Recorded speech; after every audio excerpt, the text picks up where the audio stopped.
আসসালামু আলাইকুম ওয়া রাহমাতুল্লাহি ওয়া বারাকাতুহু। মারকাজুজ জাইতুনা আল ইসলামী কর্তৃক আয়োজিত আজকের এই তালেবে ইলমদের শুভেচ্ছা ক্লাস এবং অভিভাবক সমাবেশে আগত অভিভাবক অভিভাবিকা বৃন্দ, তালেবে ইলম ভাইয়েরা, হযরত রাসূল করিম সাল্লাল্লাহু তাআলা আলাইহি ওয়াসাল্লাম যখন কেউ দ্বীন শিখার জন্য আসতেন আল্লাহ রসুলের দরবারে, তখন সর্বপ্রথম আল্লাহ রসুল তালেবে ইলমদেরকে, দ্বীন পিপাসুদেরকে আল্লাহ রসুল মোবারকবাদ জানাইতেন। জন্য বছরের শুরুতে যে তালেবে ইলমরা দ্বীন শিখার জন্য এই মারকাজে সমবেত হয়েছ, সেই সুন্নত হিসাবে তোমাদের প্রতিও মোবারকবাদ। দ্বীন শিখার জন্য তোমরা এই মারকাজে একত্রিত হয়েছ। সকলে আমরা একটা কথা জানি, শিক্ষা জাতির মেরুদণ্ড। যেরকম মেরুদণ্ড ছাড়া একটা মানুষ দাঁড়াতে পারে না, ঠিক শিক্ষা ছাড়া একটা সমাজ দাঁড়াতে পারে না, একটা সমাজ চলতে পারে না। মেরুদণ্ডহীন মানুষ যেরকম কোনো কাজে লাগে না, শিক্ষা ছাড়া ওই জাতীয় কোনো কাজে লাগে না। সময় একেবারেই সংক্ষিপ্ত, এই জন্য গুরুত্বপূর্ণ দুটো কথা আপনাদের সামনে উপস্থাপন করব। তো বোঝার বিষয় হলো, কোন শিক্ষাটা জাতির মেরুদণ্ড? সব শিক্ষাই কি জাতির মেরুদণ্ড? সব শিক্ষাকেই কি ইলমে দ্বীন বলে, ইলম বলে? এটা একটু বুঝার বিষয়। দেখেন, একটা মোরগ মুরগি যখন ডিম পাড়ে, ডিম পাড়ার পরে যখন এই মুরগির ডিমের মধ্যে তা দেয়, আপনি সন্ধ্যায় দেখবেন এই মুরগির নিচে যে ডিমগুলি যে সিরিয়ালে রাখছেন, সকালে উঠা দেখবেন এই সিরিয়াল আর ঠিক নাই, উলট পালট। মুরগিকে এটা কে শিখাইলো যে এগুলাকে উলট পালট না করলে ঠিকভাবে ডিমের মধ্যে তা লাগবে না, ডিম নষ্ট হয়ে যাবে, বাচ্চা ফুটবে না?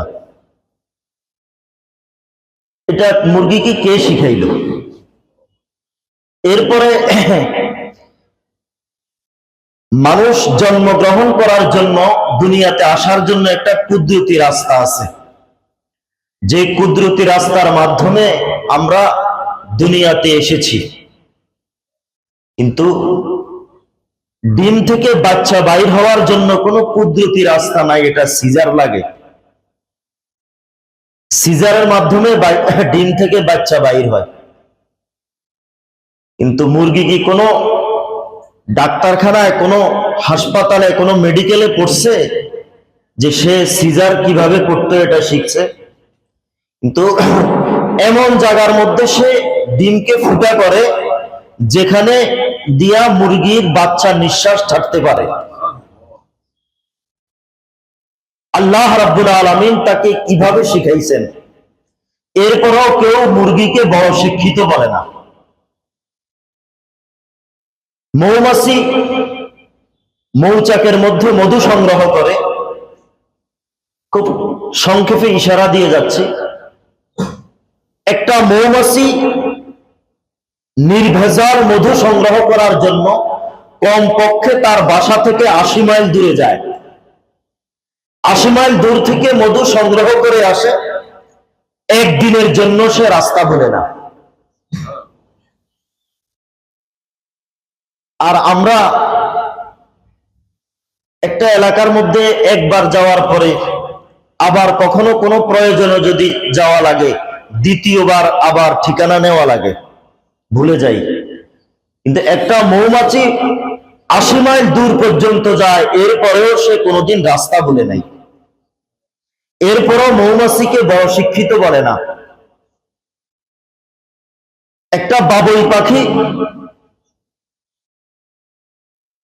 তাল পাতার মধ্যে ঝুলে আসে, বাসা করে। রাত্রিবেলায় চলার জন্য সে মুখের মধ্যে লাইট ব্যবহার করে, এমন কুদরতি লাইট ব্যবহার করে যে লাইট যেদিন কোনো লোডশেডিং হয় না, বিদ্যুৎ চলে যাওয়ার কোনো আশঙ্কা থাকে না। জোনাকি পোকা নাম শুনছি না আমরা? এই জোনাকি পোকা দরজার গেটের সামনে রাখে, রাত্রে মিটমিট করে জ্বলে, যেন সে আসতে যাইতে কোনো সমস্যা না হয়। এরপরও বাবুই পাখিকে কেউ শিক্ষিত বলে না। মাঠের মধ্যে যারা গ্রামে থাকেন, আমরা গ্রামে থাকি, ইঁদুরে ফসল নষ্ট করে, তখন মালিক ইঁদুরের গর্তের মধ্যে গরম পানি ঢালে। যুদ্ধের মধ্যে যারা যুদ্ধ করে বাংকার খোদাই করে, বাংকারের ভিতরে আশ্রয় নেয় সৈনিকরা, ইঁদুরও গর্তের ভিতরে বাংকার তৈরি করে। বাংকার তৈরি করে সে এই বাংকারের মধ্যে আশ্রয় নেয়। একেবারে মাটির উপরে পাতলা প্রলেপ থাকে, পানি ঢালতে ঢালতে ঢালতে ঢালতে যখন তার শরীরের মধ্যে পানি লাগে, হঠাৎ করে বাইর হয়ে দৌড় দেয়, তাকে আর মারতে পারে না। এই বাংকার কিভাবে বানাইতে হয় ইঁদুরকে কে শিখাইল? এরপরও কেউ ইঁদুরকে বড় শিক্ষিত বলে না। তাহলে কি শিখলে, কোন শিক্ষা অর্জন করলে জাতির মেরুদণ্ড হবে? ওই শিক্ষা, যে শিক্ষা অর্জনের দ্বারা একজন মানুষ সত্যিকারী অর্থে রবের পরিচয় লাভ করে, এটাকে বলা হয় সঠিক শিক্ষা। হযরত মুফতি শফি রহমতুল্লাহ আলাই দর্সের মধ্যে ছাত্রদেরকে, বছরের শুরু ক্লাসের মধ্যে ছাত্রদেরকে জিজ্ঞাসা করতেছেন, এলেম কাকে বলে? ছাত্ররা এক একজনে এক এক উত্তর দিচ্ছেন, কিন্তু এই উত্তর মুফতি শফি সাহেব রহমতুল্লাহ আলাইহির মনোপুত হচ্ছে না। হযরত বললেন, তোমরা তো এলেমের অনেক পরিচয় দিয়েছ, এবার আমার কাছ থেকে শোনো। এলেম হইল এমন এক জিনিস যেটা শিখার পরে যতক্ষণ পর্যন্ত ওই এলেম অনুযায়ী আমল না করবে, ততক্ষণ তার দিলের মধ্যে শান্তি লাগে না। যে জিনিসটা আমি কি করলাম, শিখলাম, শিখার পরে এটার উপরে আমল করার আগ পর্যন্ত তার দিলের মধ্যে স্থিরতা আসে না, শান্তি আসে না, এটার নাম এলেম। আর যে আমল করবে তার নাম আলেম। তাইলে শুধু জানার নাম আলেম না, আলেম তো ওই ব্যক্তি জানার পরে আমল করার আগ পর্যন্ত দিলের মধ্যে যদি শান্তি না লাগে, ততক্ষণ পর্যন্ত সে আলেম হতে পারে না। বর্তমান পৃথিবীতে প্রায় 600 কোটির বেশি মানুষ বসবাস করে, সবাই রক্তে মাংসে মানুষ, কিন্তু সত্যিকারী অর্থে আমরা সকলেই এখনো মানুষ হতে পারি নাই। রক্ত আর মাংসের নাম মানুষ না, মানুষ তো ভিন্ন আরেকটা জিনিসের নাম। এজন্য হযরত আলী রাদিয়াল্লাহু তাআলা আনহু তার ছেলে হযরত হাসান এবং হুসাইন রাদিয়াল্লাহু তাআলা আনহুমা তাদেরকে নসিহত করতেছেন। দরসে নিজামের মধ্যে পড়ানো হয়, দেওয়ানে আলী একটা কিতাব আছে, এই কিতাবের মধ্যে লিখছেন, লাইসাল জামালু বিআসওয়াবিন তুযায়্যিনুহা ইন্নাল জামালা জামালুল ইলমি ওয়াল আদবি লাইসাল ইয়াতীমুল্লাযী قد مات والده ইন্নাল ইয়াতীমা ইয়াতীমুল আকলি ওয়াল হাসাবি। হে আমার ছেলেরা শোনো, লাইসাল জামালু বিআসওয়াবিন তুযায়্যিনুহা। মানুষ মনে করে সুন্দর পোশাক পরিধান করলে সে সুসজ্জিত হয়। আসলে সুন্দর পোশাকের দ্বারা মানুষ সুসজ্জিত হয় না। একজন মানুষ তো সত্যিকারী অর্থে সুসজ্জিত হয় ইলমে দ্বীনের দ্বারা, কোরআনের দ্বারা একজন মানুষ সুসজ্জিত হয়। লাইসাল ইয়াতীমুল্লাযী ক্বাদ মাতা ওয়ালিদুহু ইন্নাল ইয়াতীমা ইয়াতীমুল আকলি ওয়াল হাসাবি। আমাদের সমাজে মানুষ মনে করে যে সন্তানটা তার পিতাকে হারাইছে এই ছেলেটা এতিম হয়ে গেছে। লাইসাল ইয়াতীমুল্লাযী ক্বাদ মাতা ওয়ালিদুহু ইন্নাল ইয়াতীমা ইয়াতীমুল আকলি ওয়াল হাসাবি। হযরত আলী রাদিয়াল্লাহু তাআলা আনহু বলেন, যে পিতাকে হারাইছে সে এতিম হয় নাই। সত্যিকারী অর্থে এতিম ওই ব্যক্তি যে ব্যক্তি কোরআন থেকে বঞ্চিত, ইলমে দ্বীন থেকে বঞ্চিত। সত্যিকারী অর্থে ওই ব্যক্তি এতিম হয়ে গেছে। হযরতুল আল্লামা হযরত মাওলানা আজিজুল হক রাহমাতুল্লাহি আলাইহি, আল্লামা মামুনুল হক সাহেবের আব্বাজান, তিনি বলেন যে একজন মানুষের জীবনের প্রতিটা কদমে কদমে ইলম জরুরি। কেন জরুরি? কারণ আপনি ঘর থেকে বাইর হইবেন, কিভাবে বের হলে ইবাদত হবে জানা জরুরি। আপনি ঘুমাবেন, কিভাবে ঘুমাইলে ঘুমটা ইবাদত হবে জানা জরুরি। ব্যবসা করবেন, কিভাবে ব্যবসা করলে ব্যবসাটা ইবাদত হবে জানা জরুরি। টয়লেটে যাবেন, কিভাবে ঢুকলে ইবাদত হবে জানা জরুরি। বিবাহ শাদী করবেন, কিভাবে সুন্নত তরিকায় বিবাহ শাদী করলে ইবাদত হবে জানা জরুরি। বিবির সাথে রাত্রে থাকবেন, কিভাবে থাকলে ইবাদত হবে জানা জরুরি। এই জন্য একজন মানুষের প্রতিটা কদমে কদমে ইলম জরুরি। প্রতিটা কদমে কদমে কি জরুরি? ইলম জরুরি। আরবের যেই মানুষগুলি ছিল বর্বর জাতি, এই বর্বর জাতি বরণীয় জাতি হয়ে গেছে। কেমনে? কিভাবে? কোরআনের সাথে যখন সম্পর্ক করছে, কোরআনের সাথে সম্পর্ক করার সাথে সাথে এই বর্বর জাতি বরণীয় জাতি হয়ে গেছে। কোরআনের সাথে সম্পর্ক করার সঙ্গে সঙ্গে যারা সামান্য কারণে খুনাখুনি করতেন, কোরআনের সঙ্গে লাগার সঙ্গে সঙ্গে দিল পরিবর্তন হয়ে গেছে, অবস্থার পরিবর্তন হয়ে গেছে, ব্যক্তিত্বের পরিবর্তন হয়ে গেছে, সব পরিবর্তন হয়ে গেছে। শুধু তাই নয়, কোরআনের সাথে সম্পর্ক করার সঙ্গে সঙ্গে হযরতে আবু বকর হয়ে গেছেন সিদ্দিক, হযরতে ওমর হয়ে গেলেন ফারুক, হযরতে উসমান হয়ে গেলেন জিন্নুরাইন, হযরতে আলী হয়ে গেলেন শেখুদা, হযরতে হামজা হযরতে খালিদ হয়ে গেলেন সাইফুল্লাহ, হযরতে উবায়দা হয়ে গেলেন আমিনু হাযিহিল উম্মাহ।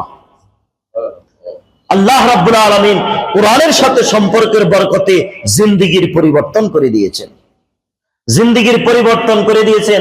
যেই মানুষগুলি সামান্য কারণে খুনাখুনি করতেন, আল্লাহ রাসূল সাল্লাল্লাহু আলাইহি সাল্লামের দরবারে মেহমান আসছেন, আল্লাহ রাসূলকে বলতেছেন, ইয়া রাসূলুল্লাহ, খাবারের কোনো কিছুই নাই। আল্লাহ রাসূল বিবির কাছে পাঠাইলেন, বিবি বললেন খাবারের কোনো ব্যবস্থা নাই। এইভাবে একজন দুইজন সব বিবির কাছে পাঠাইলেন, খাবারের কোনো ব্যবস্থা নাই। এক আনসার সাহাবা বললেন, ইয়া রাসূলুল্লাহ, মেহমান আমার সাথে পাঠান, আমি তার খাবারের ব্যবস্থা করব। বাড়িতে গেলেন, বিবিকে বললেন যে আল্লাহ রাসূল তো মেহমান পাঠাইছে। বিবি বললেন খাবারের কোনো ব্যবস্থা নাই, শুধু একজন খেতে পারবে এরকম ব্যবস্থা আছে। স্বামী স্ত্রী উভয়ে পরামর্শ করলেন, খাবার নিয়ে আসো, প্লেটের মধ্যে খাবার দিয়া বাতি নিভাইয়া দিবা কৌশলে, আমরা শুধু হাত নাড়বো, মেহমান খাবে। কথা মতো কাজ, মেহমান খাচ্ছে, বাতি নিভাইয়া দিচ্ছেন, মেহমান খাইতেছেন, আর স্বামী স্ত্রী উভয়ে শুধু হাত নাড়তেছেন। আল্লাহ রাব্বুল আলামিন সব দেখছেন। আল্লাহ তাআলা কোরআনের আয়াত অবতীর্ণ করে দিচ্ছেন। যেই মানুষগুলি এত বর্বর ছিল, এই মানুষগুলি শুধু কোরআনের বরকতে আজকে বরণীয় হয়ে গেছে। এই জন্য আমার ভাইয়েরা, কোরআনের সাথে যে সম্পর্ক করবে আল্লাহ রাব্বুল আলামিন তার জিন্দেগিকে চমকাইয়া দিবেন। মাদ্রাসার মধ্যে আজকে অনেক অভিভাবক ভাইয়েরা এসেছেন। শুধু কি মাদ্রাসার উস্তাদদের জিম্মাদারি একটা সন্তানকে, একটা ছেলেকে হাফেজ বানানো, আলেম বানানো শুধু মাদ্রাসার উস্তাদদের জিম্মাদারি, নাকি অভিভাবকদেরও জিম্মাদারি আছে? কি ভাইয়া আছে কিনা? অভিভাবকদেরও জিম্মাদারি আছে। হযরত কুতুবউদ্দিন বখতিয়ার কাকি রহমতুল্লাহ আলাইহি যখন ছোট্ট,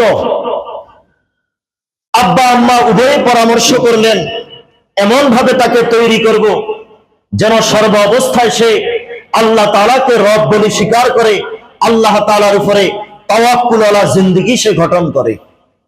মাদ্রাসায় দিয়ে আসলেন, মাদ্রাসা থেকে বাড়িতে আসছে, এইদিকে মা রুটি বানায়া আলমারির মধ্যে রাইখা দিচ্ছে। কুতুবউদ্দিন বখতিয়ার কাকি আয়েশা মাকে বলতেছে, আম্মা খিদা লাগছে। মা বললেন, খিদা লাগছে মানুষকে খাওয়াইতে পারে? খাওয়ার কে দেয়? খাবার তো আল্লাহ দিবে, আল্লাহর কাছে চাও। কুতুবউদ্দিন বলতেছে, আম্মা আল্লাহর কাছে কেমনে চাইবো? বললো, ওযু করে আসো, আমি তোমাকে শিখাইয়া দিচ্ছি। ওযু করে আসলেন, জায়নামাজ বিছাইয়া দিলেন, জায়নামাজের মধ্যে বসাইয়া আল্লাহর দরবারে হাত উঠাইয়া দিলেন। এবার আল্লাহর কাছে বল, আল্লাহ আমি তো মাদ্রাসা থেকে এসেছি, ইলমে দ্বীন শিখে এসেছি, আমার খিদা লাগছে, আমার খাবারের ব্যবস্থা করেন। দোয়া শেষ, মা বলতেছে, এবার খোঁজো খাবারের ব্যবস্থা আছে কিনা দেখো। খুঁজতে খুঁজতে আলমারি খুলে দেখে গরম গরম রুটি। কুতুবউদ্দিন কয়, মা এই যে খাবার পাইছি, আল্লাহ তো খাবার দিছে। কয়, তোমার না বলছি আল্লাহর কাছে চাইলে আল্লাহ দিবে। প্রতিদিন এই নিয়মে চলে। একদিন কুতুবউদ্দিনের মা বাবার বাড়িতে গেছে বিশেষ কাজে, আসতে দেরি, সময়ের আগে চলে। মা আসার আগে আগে কুতুবউদ্দিন বাড়িতে চলে আসছে। মা চিন্তায় পড়ে গেছে যে আজকে কুতুবউদ্দিন আইসা দোয়া কইরা আলমারি খুললে তো রুটি পাবে না, আজকে তো তার আকীদা নষ্ট হয়ে যাবে, বিশ্বাস নষ্ট হয়ে যাবে। আল্লাহর কাছে দোয়া করতেছে, আল্লাহ কি উদ্দেশ্যে কুতুবউদ্দিনের পিছনে মেহনত চলতেছে, আল্লাহ আপনি তো সব দেখেন। বাড়িতে আসছে, আইসা দেখে কুতুবউদ্দিন ঘুমায়া রইছে। মা কুতুবউদ্দিনের মাথায় হাত বুলাইতেছেন। ঘুম থেকে জাগ্রত হওয়ার পরে বলতেছে যে, বাবা খিদায় মনে হয় কষ্ট পাইতেছো। কুতুবউদ্দিন কয়, কেন মা, খিদায় কষ্ট পাবো কেন? আমি যে বাড়িতে নাই। কয়, না আমি তো রুটি খাইছি। আমি তো রুটি খাইছি। তাই নাকি? কয়, হ্যাঁ মা আমি তো রুটি খাইছি, তবে এতদিন যে রুটি আমি খাইছি, এতদিনের রুটির মজার সাথে আজকের রুটির মজার তো কোনো মিল নাই।